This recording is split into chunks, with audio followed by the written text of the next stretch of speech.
प्रभु मैं तेरा तेरा तेरा, तू मेरा मेरा मेरा, मैं तेरा तेरा तेरा, तू मेरा मेरा मेरा। आजकल तो जो सिस्टम है, वेस्टर्न सिस्टम, उसमें तो पैर धोने का कोई कहीं सवाल ही पैदा नहीं होता। लोग बाथरूम जाते हैं और हाथ पैर दोनों नहीं धोते।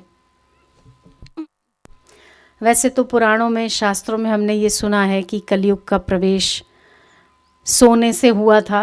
जो परीक्षित को सोने का मुकुट पहना हुआ था सिर में, उस सोने से कलयुग का प्रवेश हुआ था, इसीलिए उसकी मति मारी गई।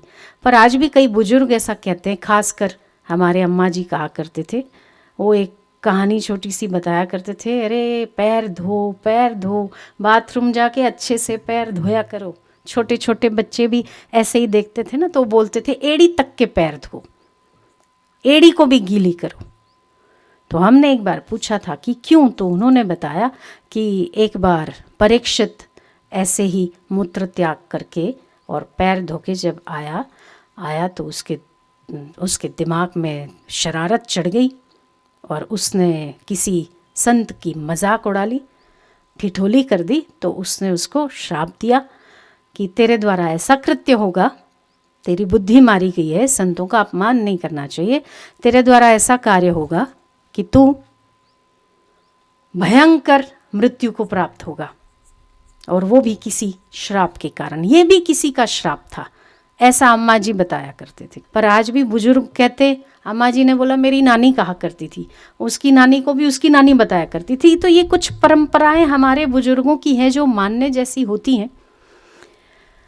तो मैंने पूछा कि ऐसा क्यों, तो उन्होंने बताया कि परीक्षित जिस समय बाथरूम जाके आया, मूत्र त्याग करके आया, उस समय पैर तो धोए पर एड़ी उसकी कोरी रह गई, बिना जल वाली रह गई। तो वहाँ से कलयुग उसके भीतर प्रवेश कर गया, कलयुग की एंट्री उसने वहाँ से ली। परिणाम स्वरूप उसकी बुद्धि सीधी सिर को जाके उसने चकरा दिया और मरा हुआ सांप उसने संत के गले में डाल दिया और श्रापित हो गया। तो परीक्षित ने पूछा कि मैं तो खुद भगवान कृष्ण का संबंधी लगता हूं, मैं अर्जुन का पोता लगता हूं, तब मेरे द्वारा ऐसा कृत्य कैसे हुआ? तब कलयुग ने साक्षात होकर कहा था कि कलयुग में अक्सर लोग बिना पैर धोए रहेंगे, इसीलिए उनकी बुद्धि भ्रष्ट होती रहेगी।